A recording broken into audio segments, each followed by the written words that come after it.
Oh, hi. Welcome to episode 25. Started doing these in January, these little videos.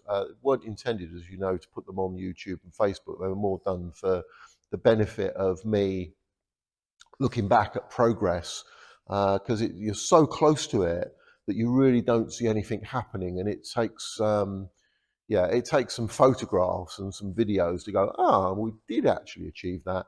So anyway, next week's edition will be a special one with that in mind. Episode 26, the exact halfway point, will be a look back over the last 6 months of me videoing this. So I'll try and do all the highlighted, I'll say exciting points. I don't know if you can actually say that, but yeah, I'll do all the highlights over that 6 months. The interesting thing is, there is another 6 months to go beyond that, and that will mark the exact 40th anniversary of me owning this RT. It's been in this barn for probably 30 years of that, so at least it's not been out in the elements, but it has been in here, and it's sort of been neglected for the last 25 years because I've run my own bus company, as some of you know, and I've been sort of quite tied up with that. But this has sat here for that sort of 25 years, sort of, I won't say rotting away, but it's not done it any favours, I think. But anyway, starting to see some progress now. This weekend, I've got my apples with me. I'm going to have a go at the terminations of the wiring in there, because I think I mentioned last time that was a little project I needed to do. I'm going to put some paint inside the cab. Please, this has gone on forever, putting paint in the cab of this thing. Last week, I managed to get the rubber strips out the floor. They're in a really bad way. And I tried with that tractor inner tube to make a sort of replacement gasket, and it didn't work.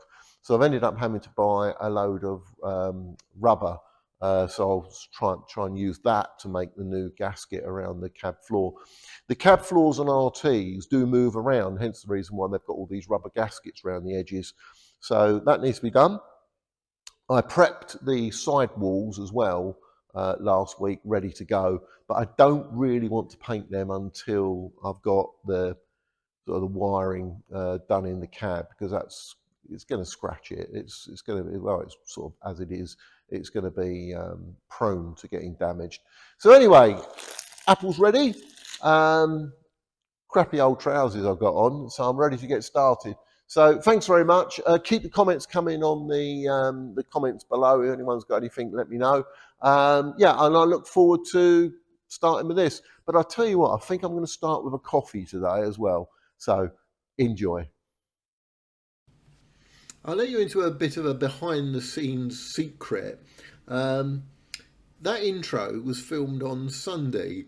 Unfortunately, I did quite a few actually. Normally I just go down to the barn and I bang out the first one. It's done, and that's it.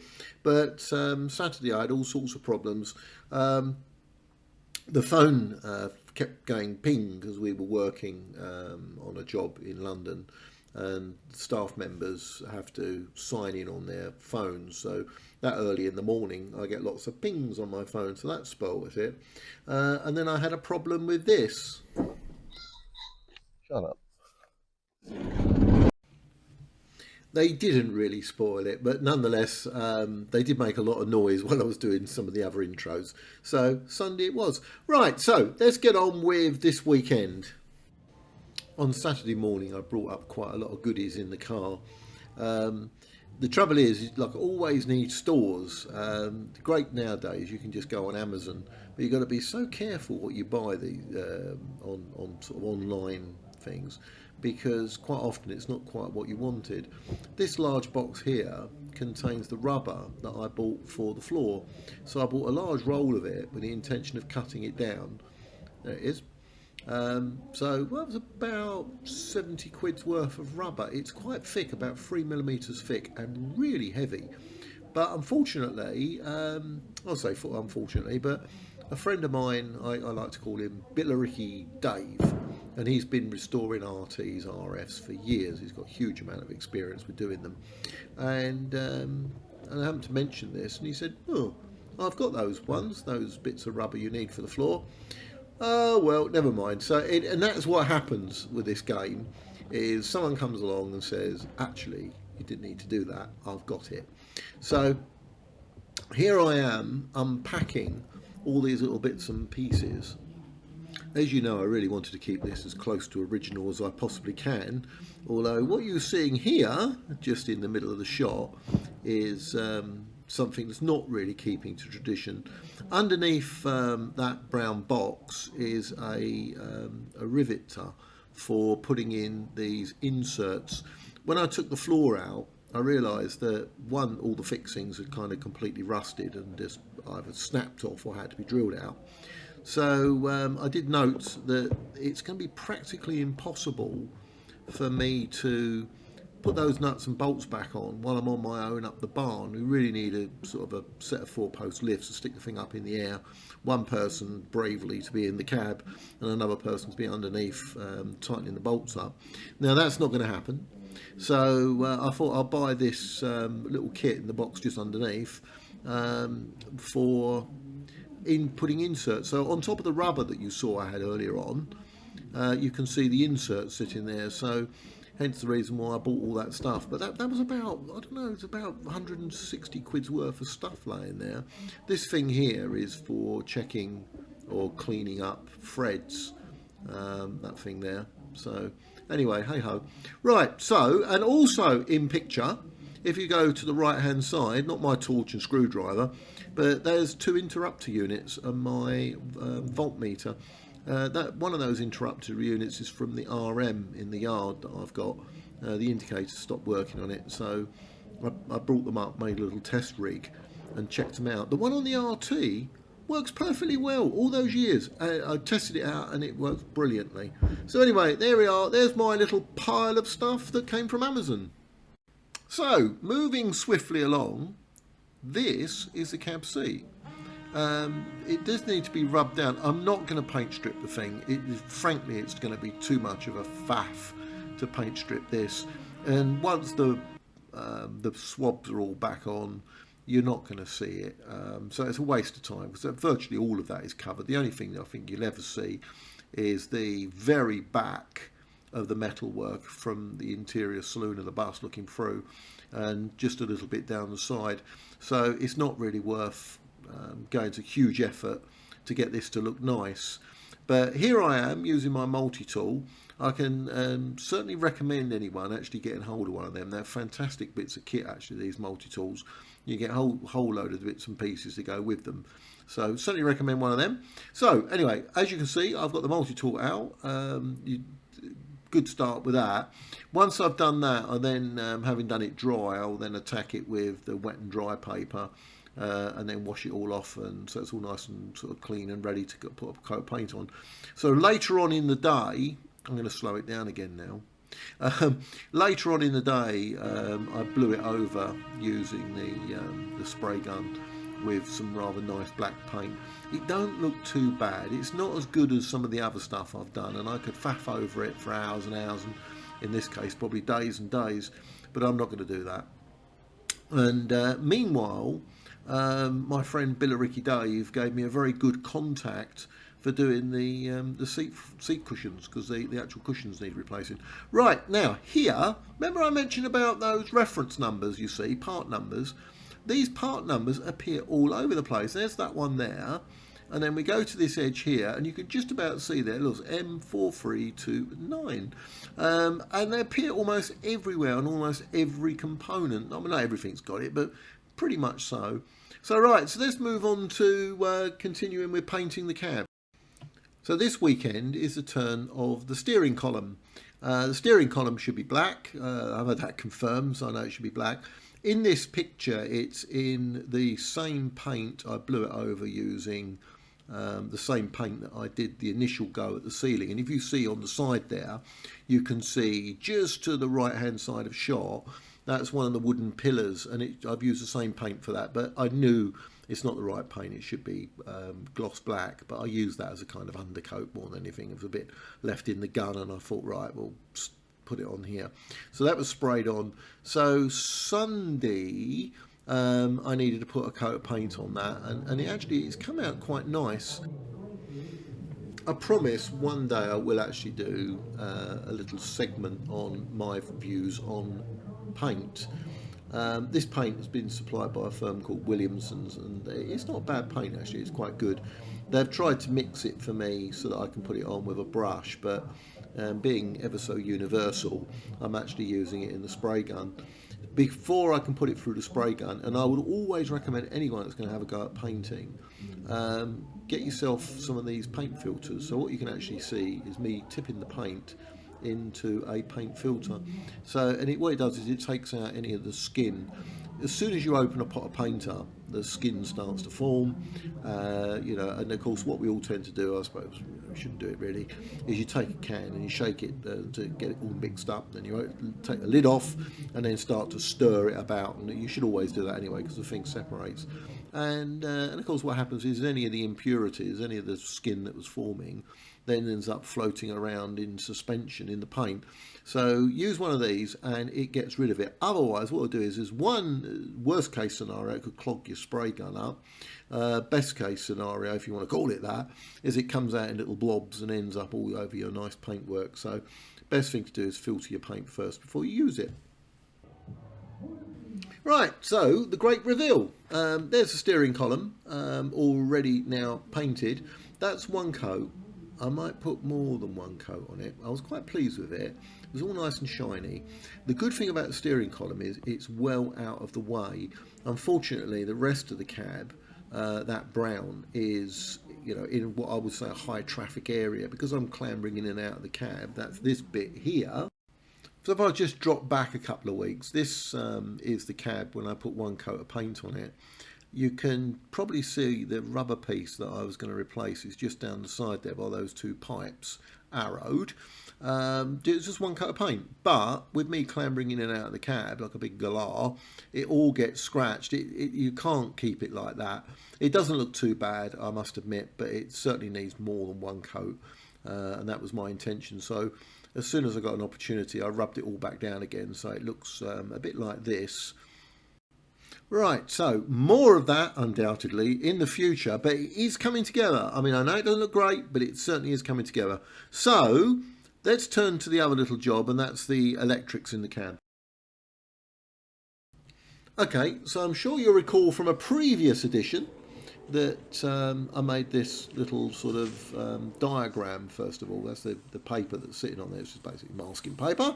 So I made a little diagram and I put all the wires, noted each one down, cut all the wires to length and then threaded them through, and it was a bit of a sort of a punt really. I had tried to do it ages ago in situ inside the bus, and it turned into an absolute horror, doing each wire bit by bit, trying to drag them through conduit, taking the conduit out, threading the wires through the conduit whilst on the bench worked really well.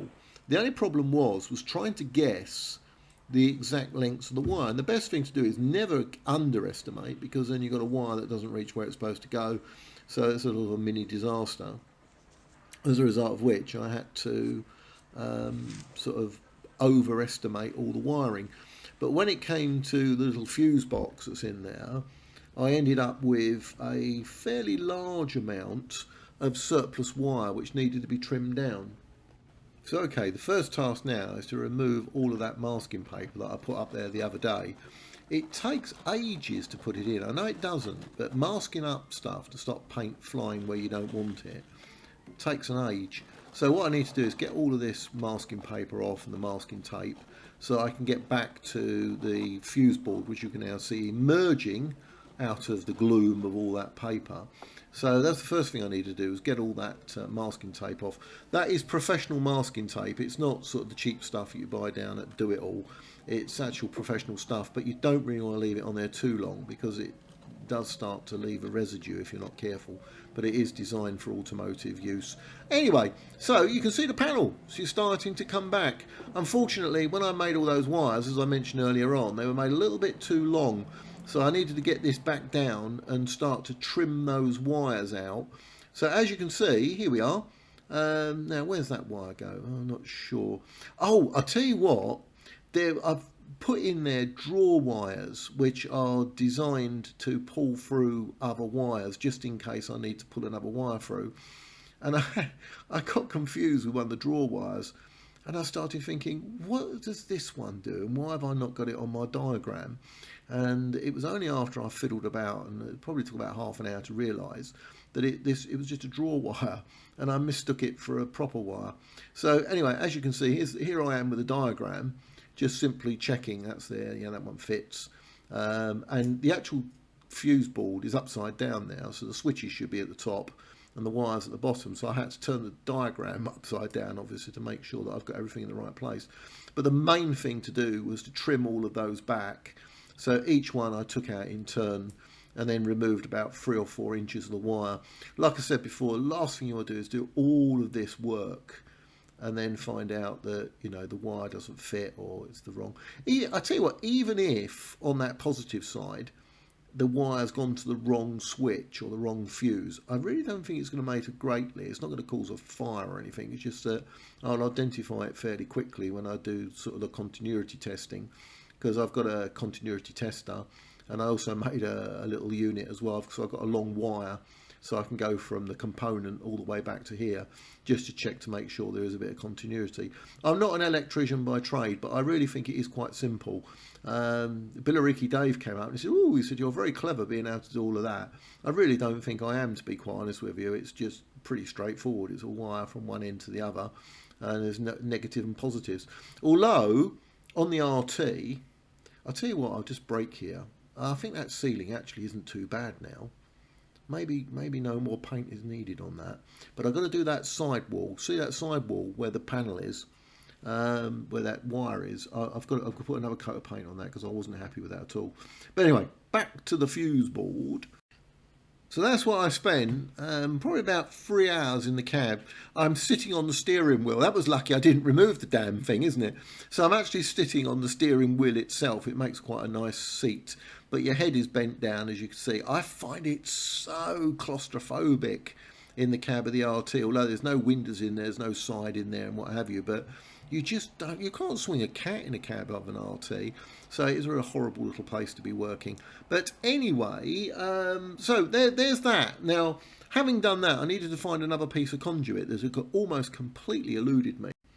Thanks to the joys of iPhones, you couldn't have done this years ago, but you can poke your camera down to a sort of a little gap between two sort of metal panels and go, that's where that conduit goes.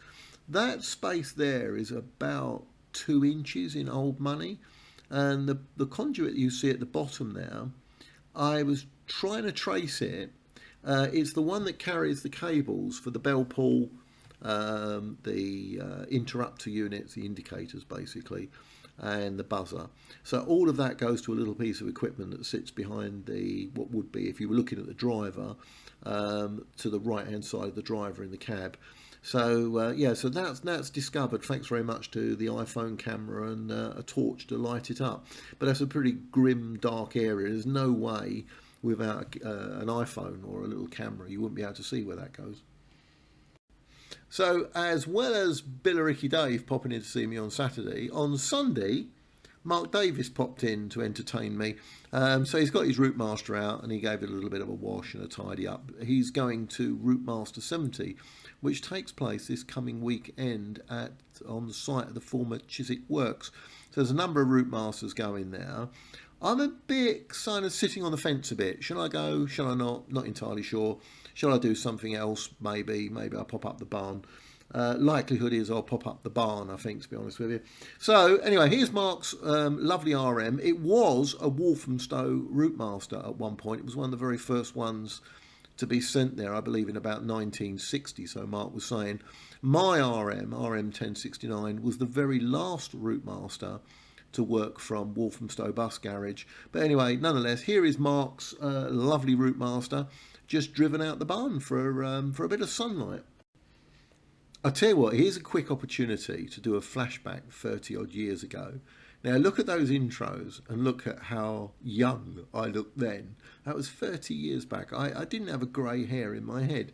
Anyway, so in this picture, and this is relevant for Routemaster 70, is a good friend of mine, Jane Vivian Hart, who is to my left. Is my left? Oh, to the left of the picture, you know what I mean. Then it's myself. I'm not sure who the other person is. And then we've got Graham Lunn, who is an organiser of many events all over the capital. So, yeah, and this was the very first anniversary event organised to celebrate the Routemaster 40, and I was event chairman. We started off in having meetings actually in a Routemaster. In fact, it was Jane's RCL in Harrow, because she lived not too far from me at the time. And we organised these meetings in her RCL, and it was winter time. It was freezing cold. It was in the end I said, look, it's too cold, we might as well go to my place. It was I live in Harrow, and we ended up holding all the meetings for Routemaster 40 in my home in Harrow, other than the ones we had with London Transport Museum, by the way. I can't point that out as a point of interest. But yeah, so, and we organised, and it was a really successful event, so it went very well. So I do hope that those that are organising Routemaster 70 have a good a day as we had back in 1994. There you go. And I worked for the Underground then. Lucky I had all this spare time on my hands. Don't ask how I got all that spare time. But anyway, thanks very much, London Underground, for your patience there.